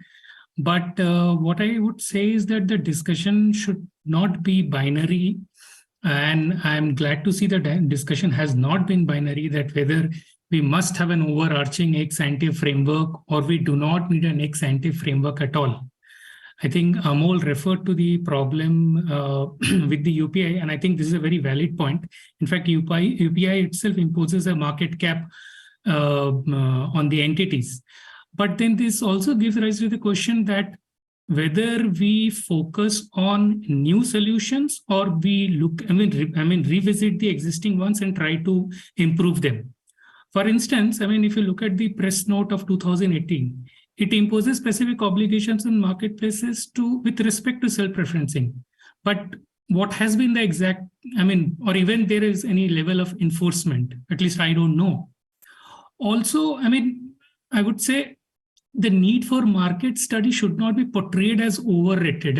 At times I got that impression during the panel discussion, and especially in the Indian context, I don't think we have reached at a stage where studies, should not be a prime importance. We cannot ignore that CLRC in 2019 recommended a market study of the Indian digital markets, and it also aligns with the terms of reference of the present committee. So, but I'm not sure whether that study has been done yet. And since the terms of reference of the committee mandates the committee to look at the global practices, we can also look at the approach followed by Competition Markets Authority in UK. It initiated a study in 2019 and the final report was published in July 2020. To sum up, I would say, if you ask me if there is a problem in the market, perhaps yes. And I would rather add that ex-ante framework is not new in India. I mean, if you look at the markets like electricity, telecom, there are already ex-ante obligations. But yes, when you talk of digital market, it's not homogeneous like electricity or telecom.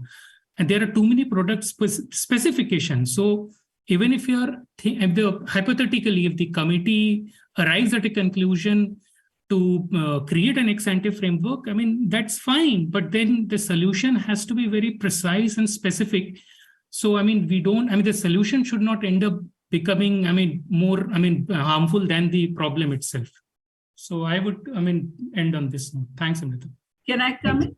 Yes, you will come in now, ma'am. But before that, I just had others. I'll come in the end. Yeah, no, you will be taking the last note, and then we'll go in for some audience comments. I just had a comment, and I think the digital markets are also regulated. It is not as if they are not regulated, but they are not regulated enough. I would say we do have the IT Act and the other regulations which they do have to follow. Perhaps certain things need to be modified. So I think that also we should be clear. We do have the IT Act, which they have to follow. Which so is if I just could add one point that, yeah. I already mentioned that in my first round of intervention, that this committee should seriously undertake an exercise of mapping the extant laws with the problem that it wants to address before actually arriving at any new solution. Thank you. Geeta, you have 5 minutes, and then we'll take some audience questions. You may have to respond then. Over to you. First, let me also say that what you have put at the background, maybe you should put at the side. Those points are very important on your map. It has what is being talked about. But apart from that, the important point that really needs to be made in this situation of regulation itself, and the Competition Commission coming into it in the terms of the regulation, is that we really don't need to get into it. And this is something that has to be accepted, because the business, so many come up and they keep fighting with each other, and the ones that fall off and then come in. They get left behind in the wayside. I think that's exactly what Sudipto was trying to point at. And if you have a lot of small players coming in, it's a very good sign. It's a sign of a competitive landscape taking place. And if you want to have regulation on that, there's also the very interesting point, which I didn't make earlier, that please remember, whether it's the small players or the big players, many of them also have shareholders, which are, say, for example, you have Amazon, and Flipkart, and they have shareholders with other companies outside. So how do you draw the line between a global big tech, a local big tech, a local district level big tech? It's a very complex situation that is taking place. And I think we really need to be more careful. Let the platform go with the market. Perhaps the market might function much better than putting in any sort of ex-ante regulations. And I must also congratulate CCI. The ex-ante regulations are very general. They're not something that, they only say is the government takes data. There can be a case of anti-steering. You shouldn't deal with this. If you're of this size, you shouldn't do that. But even that could be left out. There's absolutely no need, because the very fact that CCI is only concentrating on entry barrier, all the rules that are coming up are with regard to entry barrier of Section 4. If you allow the free market to function with perhaps just a little bit of, you can't have ex-ante. The electricity and telecom sector ex-ante is very different. Theirs was the case of just fixing tariffs and not on the market. For the Competition Commission, it is better to leave things alone. I mean, I know my colleague Augustine Peters somewhere in the audience, maybe he would like to add something, but I have been finding that the more and more I read and the more I look at it, it is better for the Competition Commission to play a low key. And who are the ones who come to the Competition Commission? They're the ones who want to use it and fire from the shoulders of the Competition Commission. They just want to get a better agreement. They want to get lower discounts when they're tying up or when they're signing an agreement. They're not ones who are genuinely interested in competition. I mean, I know it's perhaps something that many of you may not realize, but within the Competition Commission, there has been this sort of discussions that take place. Thank you, Geeta. I think Saksham has a question or two questions for you. Saksham, would you like to speak up if you have some point to make and question to ask? Yeah, hi, sure. Thank you so much. I mean, this has been, a really enlightening session. Thank you so much for letting me have a word here. So essentially, I have two questions, ma'am, for you especially. Two things. Now, of course, we've had a lot of discussion over the past hour or so about, do we need an ex-ante framework or not, and what's the feasibility, etc. And there's a consensus that there isn't enough evidence internationally on whether or not ex-ante frameworks work, because they're all very fresh. However, at the same time, there is actually maybe enough evidence or enough examples for us to see that how did these frameworks actually come into being? What was the policy making process behind it? A few speakers here, mentioned a few impact analysis reports, a few public consultations. So my question to you, ma'am, is that, need or not, like feasible or not, if we are thinking about moving in this direction over an ex-ante framework, what are the steps that we need to follow in that journey? Those steps I would like some insight on from you. Yeah, I think those studies were very useful. Yeah. Someone made a wrong comment on the e-commerce study. I don't know who it was, but they've been extremely useful. And perhaps the Commission should just become much more research-oriented. This is, please also remember that when I keep saying economics and what are you looking at it, some of the studies show that if you use, for example, even on the digital market, you use game theory. Yeah. Don't get into the traditional economics of monopoly and who makes the profit, who doesn't make the profit. Because then, game theory shows that in many cases, there's really no cartel. True. It may happen the same in abuse of dominance. And I should say it now, but I'm hoping my book brings it all out. It's just got a very long elephantine pregnancy. The publisher says it'll come tomorrow. The tomorrow never comes. I understand. But ex-ante regulation is much more difficult to make. Is it necessary? Yeah. It almost amounts to stating to a teenage child, I want you back home at 8 o'clock. You can't go out there. It's that urge to control. Yeah. That makes sense, ma'am. Yeah. Right. No, that's true. And that's one. So, of course, I completely agree with you that maybe, of course, at the very least, we do need more research, in one way or another by the CCAOI, by policymakers, etc. Two things, ma'am, and this is shifting gears a little bit from what the conversation has been. But this is a theme that I have been, discussing internally with peers in the policy ecosystem. And again, I apologize if this isn't completely completely on the point. But do you believe, and this is completely an outsider's perspective where I'm coming from, that do you believe that within the competition policy makers ecosystem and the CCI, is there a disproportionate attention right now on tech and digital markets? I mean, of course, not saying that the tech space or digital markets does not deserve attention right now. Of course, it permeates all aspects of our lives. However, there are other issues, there are other things that do require our attention. And I was just doing a very quick reading of, what has been done in the past few years. I think there have been around 8 26-1 orders in 2022. 4 of them have been, on tech, on digital markets. 5, if you also count the Apple order from December 2021. You look at advocacy reports, market studies, all of them, almost all of them have something to do with tech markets. We do have other markets which do maybe require attention, other concerns, and these things maybe come out. I remember an order from a few years ago of the CCI saying, it was about labor markets, and the CCI saying that, this is a labor market issue and this is not a competition issue. Now, there might be merit to that case, but it also begs the question that, because there are other jurisdictions, the FTC and Europe have been looking at labor markets. There are other stakeholders who might be impacted by competition frameworks, in the formal workforce and the informal workforce. Point here being that there's a world outside of tech which requires attention from CCI and policy ecosystem. So, I mean, just your opinion, though, is the amount of attention we're given to tech and digital markets in competition right now, is it justified? Is it proportionate? Or, do you believe that it's also disproportionate a little bit? Saksham, I don't know where you work, but I have the advantage now of not being in the commission or Yes. not being with anything, so I can be quite free. Yes, ma'am.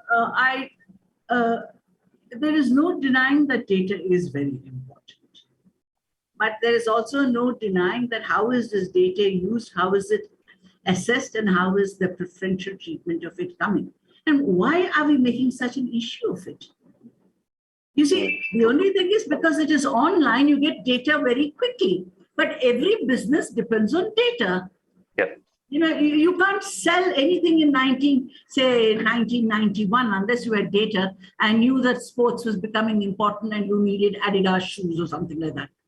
And when you look at the products also, for me, I've seen, I couldn't wear those terrible sports shoes and now they're the most comfortable thing because they've worked on it.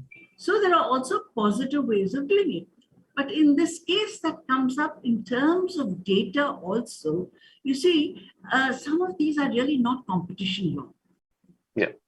They don't belong to it. The Data Protection Act, for example, the Sri Krishna Committee report, one talks to him and he says, I don't know where it is. He says, don't worry, a new data will come in. And there seems to be a little bit of uneasiness because the government wants to control the data. Public is not sure what the data will be used. And therefore, these contradictions are still coming up. But data, nonetheless, has always been important for business. That's one point I would like to say. The second thing is that competition law going in, I don't think so. For the data protection bill, you can have a discussion on it. The third thing, which has not been emphasized enough, is there is just too much of the kind of the TRI versus CCI and inter-regulatory fight, the big turf, who gets the big turf. I also think that none of these matters now. What is just required is the Data Protection Act will come. You will know what has to be used. And even with the Data Protection Act, please let me tell you that in India, we're not like Europe. See, the Europe is a worry of the Nazi past. In India, we're willing to give everything about our data when someone comes home, including in our Aadhaar, what you're ill, what you're kind of. But data becomes important. I am saying this because this data, if it is collected, it is anonymized. It doesn't have the name of Geeta Gauri or Saksham Malik. This data becomes very important, not only in finance and big tech, but for things like health. And therefore, I said when it's a data market, it's a new scenario that has to be worked out. How is this data protected? How is this data used? And who takes it? And please let me tell you, all the big five sell the data under different names. You just go on to Google, you'll see who sells big data, who doesn't sell big data. And we still go on to Google. No one goes to any of the other sites. Yes. Thank you. I will just, Saksham, I'll get Sapriya into Saparya. Do you want? Yes. Right. So I don't really have questions. I have 2 or 3 comments, which I'll be very quick to make, and I'd love to hear any engagement on those. But it's probably going to resonate with all of Geeta ma'am's last comments. So I'm a law and economics doctoral candidate. So I come from that viewpoint. But I think it's very important to talk about the goals of competition law, right? And consumer protection or consumer welfare is really at the bedrock of all of it. And it's in that context, it's important to contextualize what consumer welfare goals are important for us in India. And EU has already moved to sustainability and so on. But where are we focusing on? Is it the price of products? Is it privacy issues? And are the answers really in competition law, like Geeta ma'am said? I think competition law is one of the most stringent and strenuous forms of regulation with directly controlling the markets, and it should be always the last resort. And in that sense, we need to see if the answers really lie in data protection or corporate governance. So many other areas before we conclude that competition law is the way to go. And in that sense, I think there's no black and white answer, right? With big tech, we don't really know that we can never, we need to shy away from going towards this big tech phobia approach, which is really seeming like what it is, because we talk about the harm so generally, but what we need is like when we talk about evidence-based approach, we need a cost-benefit analysis, right? It's not black and white.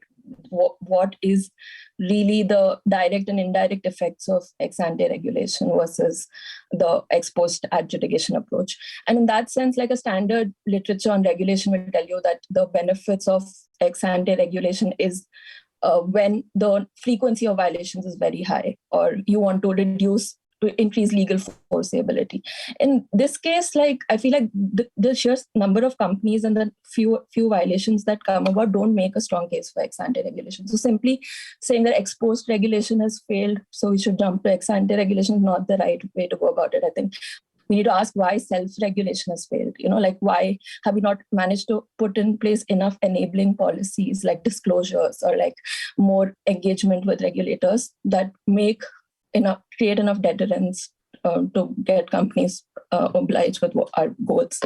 So that's where I feel like, a lot of discussion focused on ex-ante, but I feel like it really needs to, that's a should be a very last resort approach in competition law. So, yeah. Thank you so much. Very valid points. I see Mr. Peter in the room. Would you like to make any comment on it? And Sudipta, I do see that you have a hard stop at 6:15, but thank you so much. Mr. Peter, would you like to make any comment here? Sorry to put you on a spot. In the meantime, I'll just say that that's why I said the soft laws in terms of guidelines and notices will help along with the current law. So it will, the need for ex-post or ex-ante, the answer is that if you bring up these soft laws, which will be a guidance how to apply the current laws, and therefore, even if you use ex-ante laws, you will still need some sort of economics analysis, right? So it will help from that point of view. Thank you. Guidelines. Yes, guidelines, notices. Or are you good? Sudipta, do you want to say anything before leaving, or are you good? Because I could see Shilpi's hand up. No, I'm good. Okay, thank you. Shilpi, you wanted to go speak? I just wanted to respond to that. I think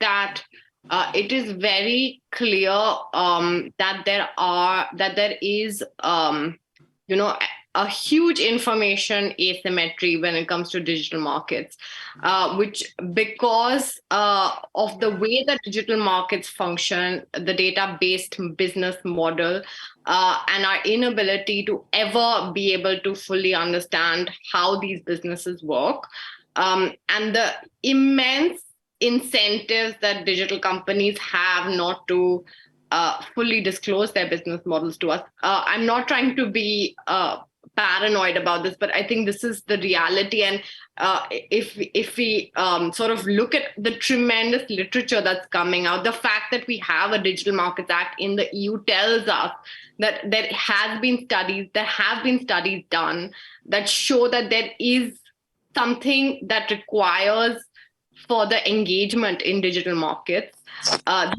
Business models are very different, and therefore sort of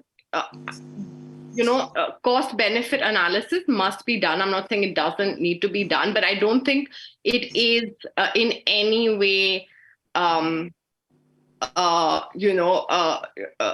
questionable now that there are harms coming from the way that digital business models work, the database models, and just the behavioral biases that they exploit of consumers. But in terms of innovation, I just wanted to make a quick point on innovation, that ex-ante regulation can harm innovation. So ex-ante regulation, we speak about it very broadly, and of course it could harm innovation from a broad perspective. But I think that a lot of the innovation, in terms of the kind of innovation we want to see in digital markets is disruption, and having more competition in that space will foster that kind of disruption.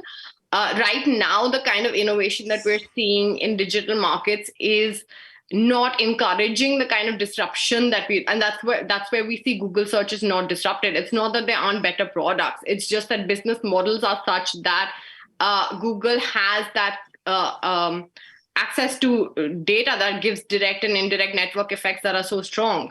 So it's not that that regulation will discourage innovation. It could actually foster greater innovation by encouraging disruption of big tech. Sorry, I would have to cut you because some of the speakers are leaving. But thank you so much, Bhupinder, for being there. And I know, Amol, you want to leave. Do you want to, quick 30 seconds, any comment you want to make, Amol, before you leave? You just messaged, and even Bhupinder, if you want to make a quick comment. Just 30 seconds, tweet. Sure, thanks, Amrita. Just I'll keep it very brief. So absolutely agree with everything that has been said. We need more evidence. We need cost-benefit analysis, regulatory impact assessment. But it's true for all kind of regulations, not necessarily only competition or only data or only e-commerce. And therefore, I think let's not think about from a very narrow approach that, okay, this is not part of a competition, traditional competition regulation, and therefore should not be discussed. But every kind of regulation needs to have more consultation, more guidance, more evidence, more cost-benefit analysis, and so on and so forth. However, when we talk about this topic, let's just sort of think beyond regulation, new regulations, fix the existing regulatory landscape, build more capacity, enhance enforcement and supervisory and market monitoring powers, ensure better communication and data collection, enable data markets to come up and operate, as Dr. Gauri has pointed out, and then also think about what else is left to regulate through an ex-ante regulation. Thank you so much, and I'll stop there. Thanks. Bye. Thank you so much. Bhupinder, do you want to end? We would be ending now, but Bhupinder, do you want to add something here? Quick. Yeah, just one last, probably 30 seconds. It's like many speakers mentioned about UPI as one of the successful models of India. So maybe in the Digital Competition Act also, we may talk about the contours of how Indian markets operate and what best would suit to the Indian market and work accordingly, rather than just because there are no global benchmark, global standards as of now in the digital market competition space. That's all. Thank you. Thank you so much. 30 seconds for you. Anything you want? So I would never go for a very presumptive approach, which is the present theme of the new proposed law. It's because based on fear of the structural dominance. So anything has to be more nuanced. It has to be based on some basis, some evidence, principles, something which explains the harm. So a harm-based approach, even if it is, to reduce the harm, is better than a presumptive approach, is what I would say. Thank you. Shilpi, 30 seconds, and then I'll go to Geeta. I completely agree with what everyone said. I don't have anything to add. I think we need to focus on harms and try to correct them, but also need to recognize that we may not fully be able to understand or be in a position to ever understand all the harms that arise from digital markets. Thank you. Geeta, 30 seconds for you. You are the showstopper now. But while it's just that, why are we worried about harm? Because with harm, there are also a lot of benefits that have been coming up. And I think what happens is we really are in some ways going towards a more open society. And that's what the online is allowing for in business. And in this case, I agree that you have to look at guidelines. And it's also equally important that the Competition Commission, because I was there, has to accept the fact that perhaps in many ways, the market is a better judge. When will the market not function is very difficult to understand. So there's a sort of eagerness to jump in, but one should not jump in when it's not required. Thank you, ma'am. Very well said. And thank you to all the panelists and all of you who have been there for 16 more minutes. We had been over time, but it was very engaging. I learned a lot, and we will come up with a report. Samriddhi has been taking notes, and we'll share it with you first, just in case you have some points to be added. But thank you so much. And we hope that this is one of the more discussions we will have in this topic. And if you feel there are certain things we need to have more deliberations, we'll be glad to do so. Thank you so much. Thanks, Amrita. Thanks so much. Thanks, all of you. Recording Yes. stopped.